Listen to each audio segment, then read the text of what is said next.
Chapter 16, wherein the Angel locates a rare tree and dines with the gang. From afar, Freckles saw them coming. The Angel was standing, waving her hat. He sprang on his wheel and raced, jolting and pounding down the corduroy to meet them. The Bird Woman stopped the horse, and the Angel gave him the bit of print paper. Freckles leaned the wheel against a tree and took the proof with eager fingers. He never before had seen a study from any of his chickens. He stood staring. When he turned his face toward them, it was transfigured with delight. "You see?" he exclaimed, and began gazing again. "Oh, me little chicken!" he cried. "Oh, me illigant little chicken! I'd be giving all me money in the bank of you." Then he thought of the Angel's muff and Mrs. Duncan's hat, and added, "Or, at least, all but what I'm needing bad for something else. Would you mind stopping at the cabin a minute and showing this to Mother Duncan?" he asked. "Give me that little book in your pocket," said the Bird Woman. She folded the outer edges of the proof so that it would fit into the book, explaining as she did so its perishable nature in that state. Freckles went hurrying ahead, and they arrived in time to see Mrs. Duncan gazing as if awestruck, and to hear her bewildered, "We'll all be drawed on." Freckles and the Angel helped the Bird Woman to establish herself for a long day at the mouth of Sleepy Snake Creek. Then she sent them away and waited what luck would bring to her. "Now what shall we do?" inquired the Angel, who was a bundle of nerves and energy. "Would you like to go to me room a while?" asked Freckles. "If you don't care to very much, I'd rather not," said the Angel. "I'll tell you. Let's go help Mrs. Duncan with dinner and play with the baby. I love a nice clean baby." They started toward the cabin. Every few minutes they stopped to investigate something or to chatter over some natural history wonder. The Angel had quick eyes. She seemed to see everything. But Freckles were even quicker, for life itself had depended on their sharpness ever since the beginning of his work at the swamp. They saw it at the same time. "Someone has been making a flagpole," said the Angel, running the toe of her shoe around the stump, evidently made that season. "Freckles, what would anyone cut a tree as small as that for?" "I don't know," said Freckles. "Well, but I want to know," said the Angel. "No one came away here and cut it for fun. They've taken it away. Let's go back and see if we can see it anywhere around there." She turned, retraced her footsteps, and began eagerly searching. Freckles did the same. "There it is!" he exclaimed at last, "leaning against the trunk of that big maple." "Yes, and leaning there has killed a patch of dried bark," said the Angel. "See how dried it appears." Freckles stared at her. "Angel!" he shouted. "I bet you it's a marked tree." "'Course it is!" cried the Angel. "No one would cut that sapling and carry it away there and lean it up for nothing. I'll tell you. This is one of Jack's marked trees. He's climbed up there above anyone's head, peeled the bark, and cut into the grain enough to be sure. Then he's laid the bark back and fastened it with that pole to mark it. You see, there are a lot of other big maples close around it. Can you climb to that place?" "Yes," said Freckles. "If I take off my wading boots, I can." "Then take them off," said the Angel, "and do hurry. Can't you see that I am almost crazy to know if this tree is a marked one?"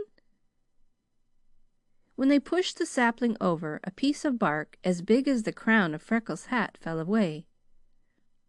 "I believe it looks kind of nubby," encouraged the Angel, backing away, with her face all screwed into a twist in an effort to intensify her vision.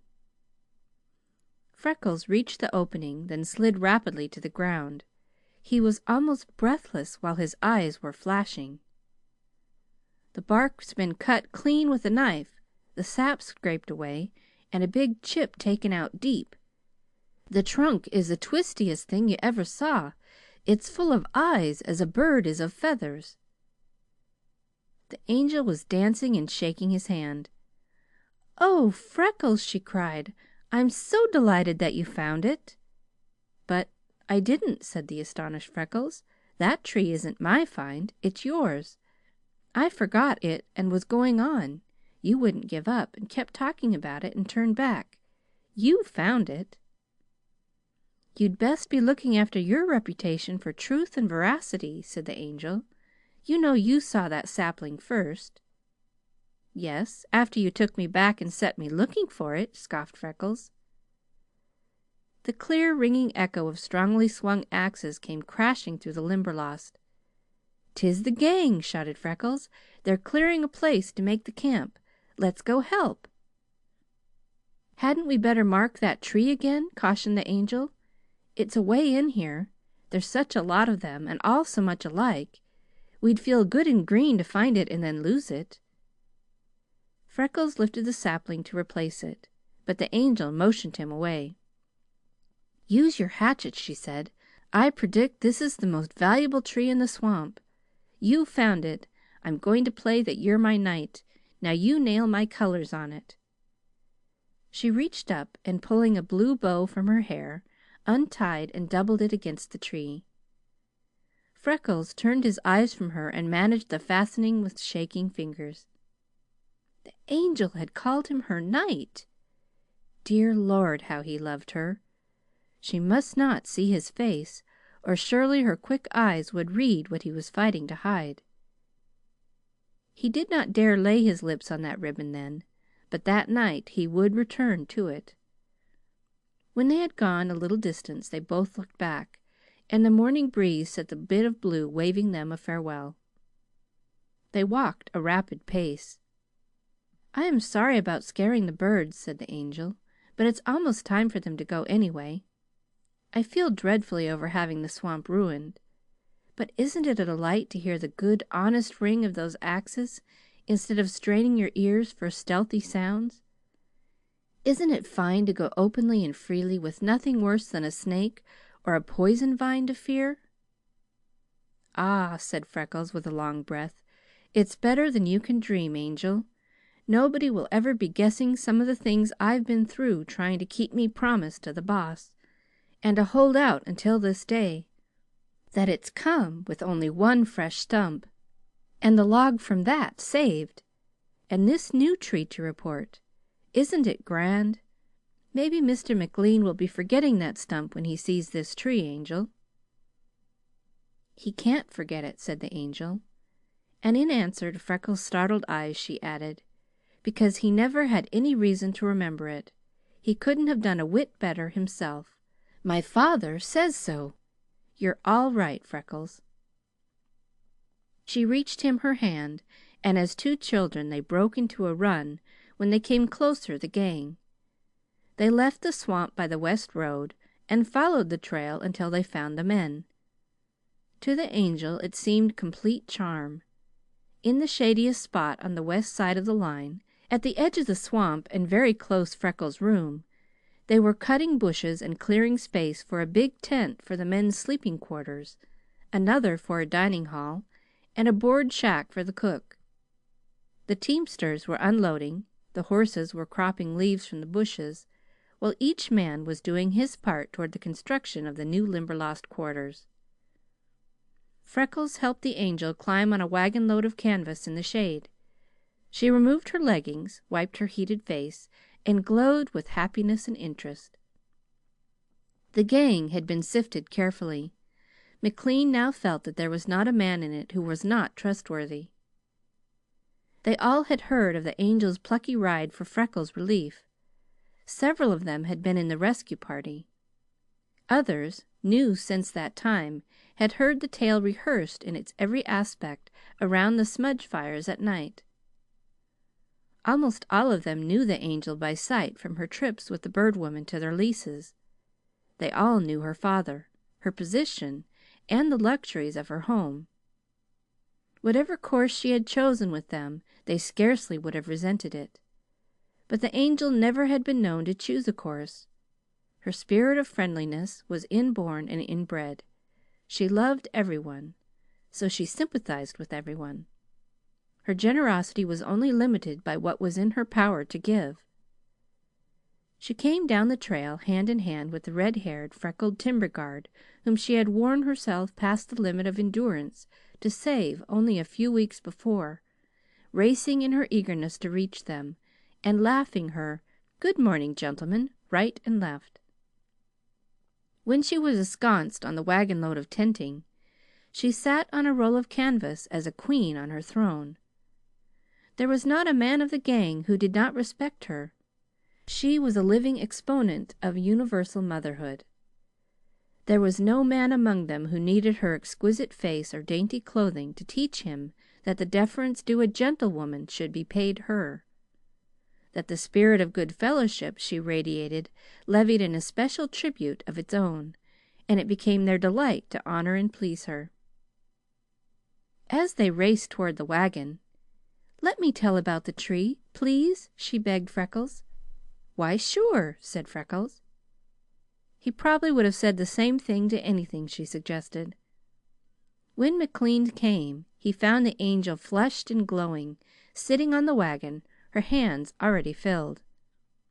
One of the men, who was cutting a scrub oak, had carried to her a handful of crimson leaves. Another had gathered a bunch of delicate marsh grass heads for her. Someone else, in taking out a bush, had found a daintily built and lined little nest, fresh as when made.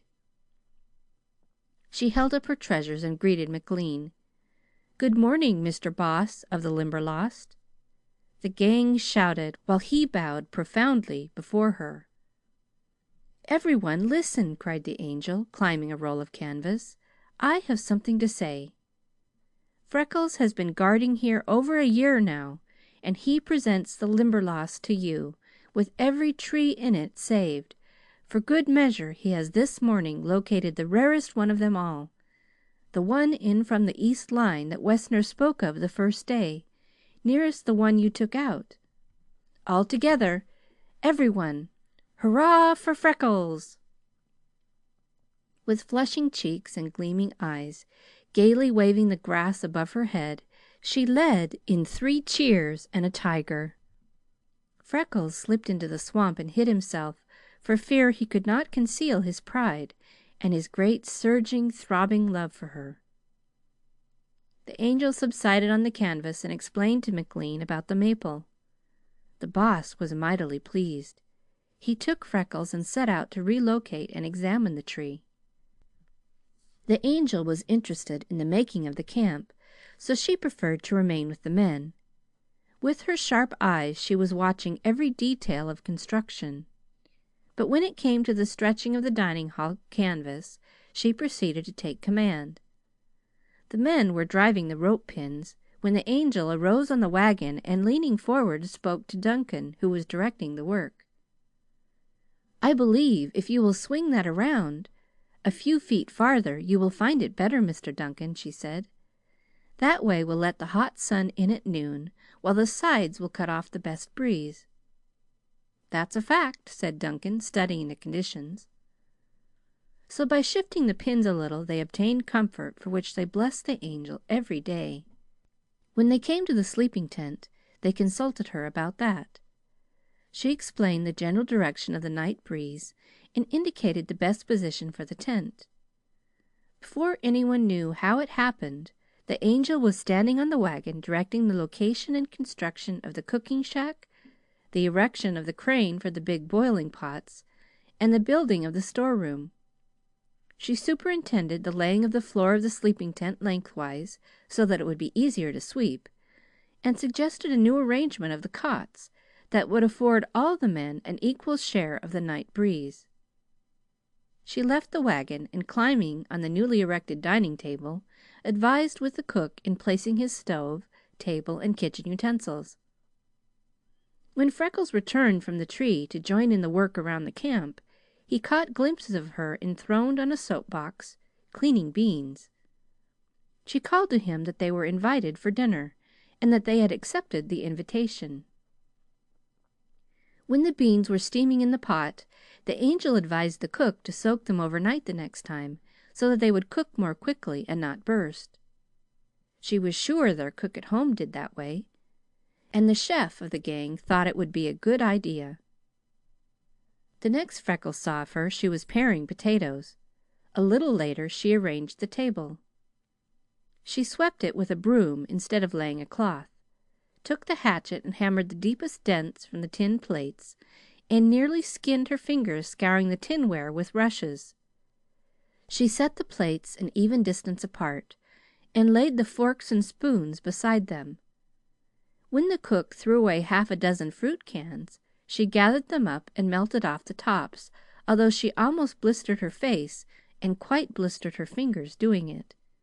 Then she neatly covered these improvised vases with the manila paper from the groceries, tying it with the wisps of marsh grass. These she filled with the fringed gentians, blazing star, asters, goldenrod, and ferns, placing them the length of the dining table.